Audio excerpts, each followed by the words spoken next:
읽는 속도가 너무 느릴 때 어떻게 하면 빨라지는가 하는 것이 있습니다. 자, 근데 사실 답은 정해져 있어요. 읽는 것도 우리 걷는 거 걸음마 엄청 연습해가지고 애기들이 걷잖아.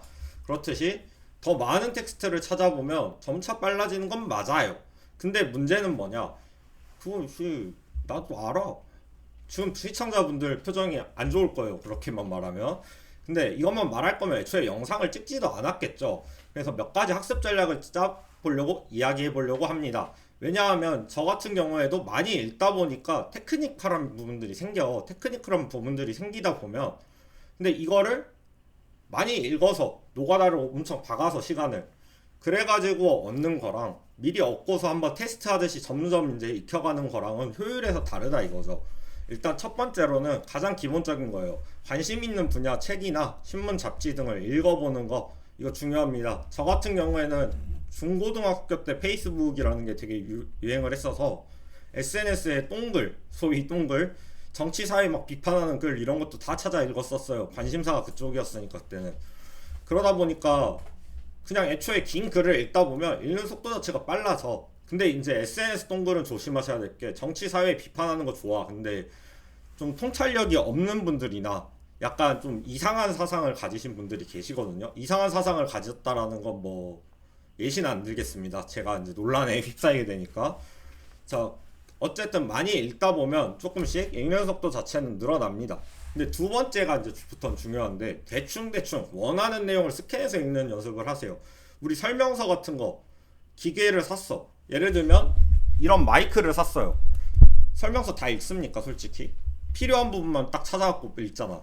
그런 것들을 이제 우리가 연습을 해야 되는데 읽는 속도가 느린 경우 대부분이 한 번에 읽고서 다 이해해가지고 문제 보면 쫙쫙쫙 풀리지 않을까 이렇게 생각하는 경우가 되게 많더라고요. 저도 이제 애들 코칭해주면은.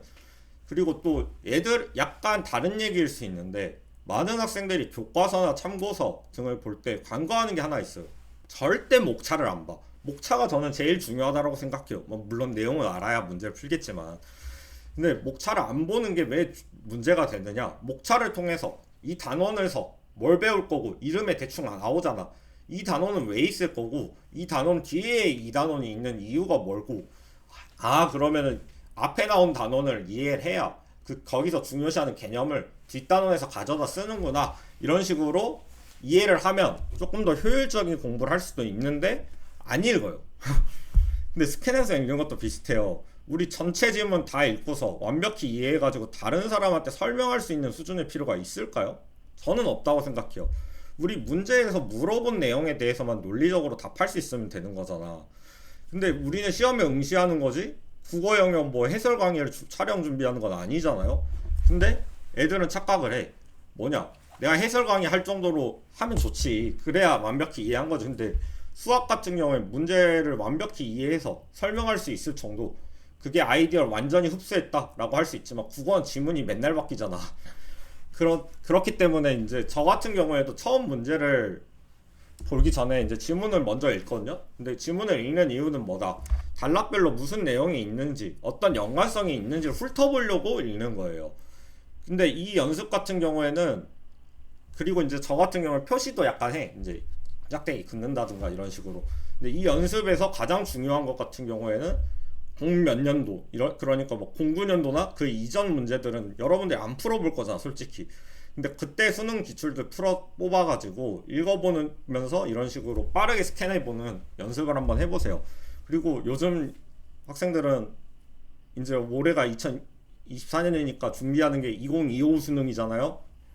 마구리는 저는 현역 때 1호 수능을 봤어요. 역대급 물수능이긴 했죠. 근데 어쨌든 1호 수능 안 풀어볼 거잖아. 그럼 그때나 그 이전 것들 가지고서 연습을 해도 괜찮다. 특히 추천하는 거는 교육청보다는 평가원, 그러니까 모의고사랑 6월, 9월 모의고사 또는 수능 또는 예비평가가 좀 최근에 많았죠. 지금까지 근 20년 동안 예비평가가 이제 최근 10년에 거의 몰려있기 때문에 예비평가도 많이 풀어보세요. 네. 그리고 나만의 기호를 만들자라는 걸 저는 추천을 드려요. 이 부분이 좀 중요해요. 왜 중요하냐? 국어 영어 영역은 수학 과학 영역하고 달라요. 어떤 점에서 다르냐? 제가 얘기를 할 때 수학 과학 같은 경우 문제집을 다시 풀어야 되기 때문에 연습장에다 풀어라 라고 얘기를 무조건 합니다. 그런데 국어 영어는 그냥 새로 사서 풀어. 제일 싼 거, 맛없던 검은 거 또는 빨간 거, 그게 싸니까 괜찮다 이런 식으로 얘기를 하거든요.